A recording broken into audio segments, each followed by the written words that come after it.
Well, for more now on Brexit, let's go live to Brussels, where our Dave Keating is standing by. Dave, Theresa May going into this meeting asking for more time. The EU's negotiating team has said it's open to that. What about the rest of the EU? Yeah, the key question is whether the other 27 leaders of the EU will be amenable to that. And for that, Theresa May needs to convince them that some kind of deal is possible. Now, they'll be having that dinner in the room just behind me here. And what she needs to convince them of is that if they do agree to this couple of more weeks, and they decide to schedule another summit in November, that it won't be time wasted. This was supposed to be the council at which that final Brexit deal was going to be agreed. But on Sunday, talks collapsed rather spectacularly.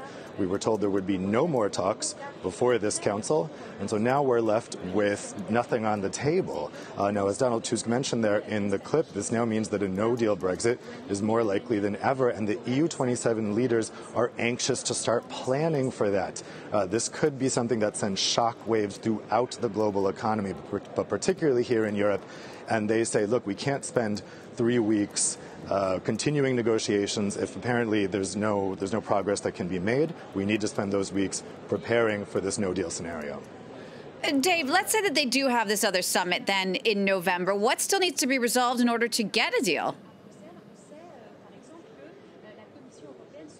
The two big thorny issues that are really preventing an agreement here are the Irish border and the UK's access to the EU's single market. Now, on the Irish border, Theresa May has a problem. She has her coalition partners, the DUP, that is the unionist party in Northern Ireland. They say they will not accept any arrangement in which they are not a contiguous part of the UK. But then Ireland, backed up by the EU27, the Republic of Ireland, says that they will not accept any kind of hard border on the island of Ireland. So that leaves Theresa May basically with no options, and she's dependent on the DUP to keep her government afloat.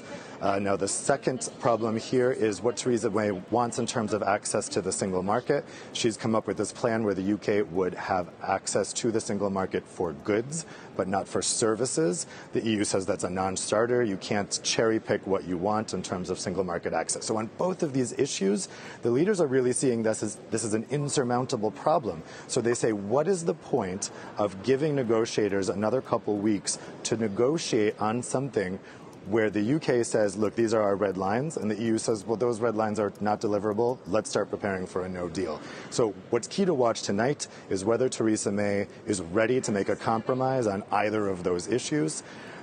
We will see, but I can tell you it's unlikely that the EU is going to make a compromise on either of those issues. Dave, thanks for that. Dave Keating there reporting for us from Brussels.